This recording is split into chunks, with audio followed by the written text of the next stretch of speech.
Mgogoro huu umeanza tangu 2020. Kutoka 2020 tulianzia ngazi ya kijiji, ngazi ya kata.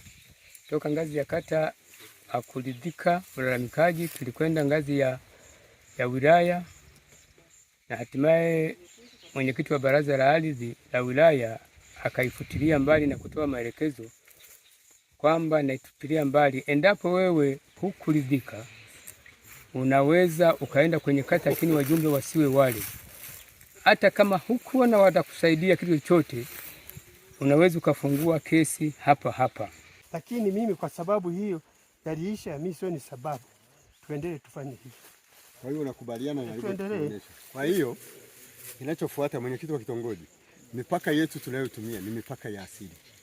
Ni nyaa au nganigani. Makatani yale ya kizaa yanaharibu. Kwa hiyo mtafute ni nyaa au nganigani. Kila baada ya hatua 3 unapiga jembe. Kila baada ya hatua 3 mnapiga jembe. Sasa mimi ninachokiomba, tusihangaishe sana kuweka mipaka wala nini. Tuweke mpaka kunyosha moja kwa moja hili huko niliko muuzia jitegemee. Mpaka kati yako na yeye.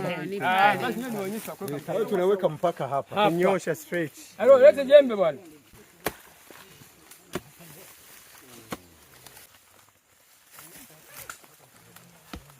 Msaada huu uliokutumwa huku wa kisheria umetusaidia kwa sababu tungetoa gharama kubwa za kuita wajumbe na kufuata faili mkoani. Kwa kuwa huu msaada umekuja, tunaushukuru sana, na Mama Samia ambaye ni rais wetu wa Jamhuri ya Muungano wa Tanzania aendelee kuwa hivi hivi, na hata siku nyingine na sehemu nyingine aendelee kuwatuma wa vyombo vyake viweze kutusaidia. Tuko watu wako wengi sana, lakini wanakosa nguvu ya kisheria. Kipekee napenda kushukuru Mungu kwa uongozi ambao unaongozwa katika nchi yetu ya Tanzania, ukiongozwa na Mama Samia, rais wetu, pamoja na wajumbe waliotumwa kwa ajili ya kutatua matatizo haya, na mimi nikiwa ni mmoja wapo kati ya watu waliokuwa na matatizo katika wilaya yetu ya Ngara.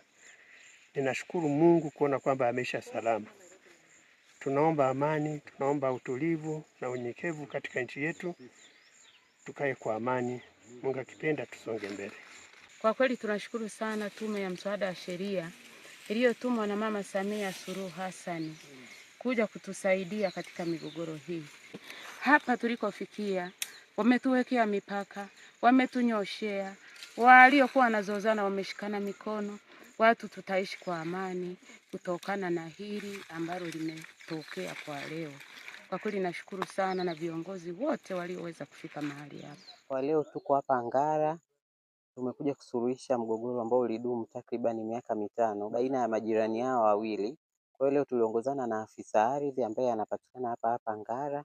Tumekuja naye tukaweza kuwanyooshea mipaka na hatimaye wameshikana mikono na wamepatana na mgogoro huu kuisha kabisa.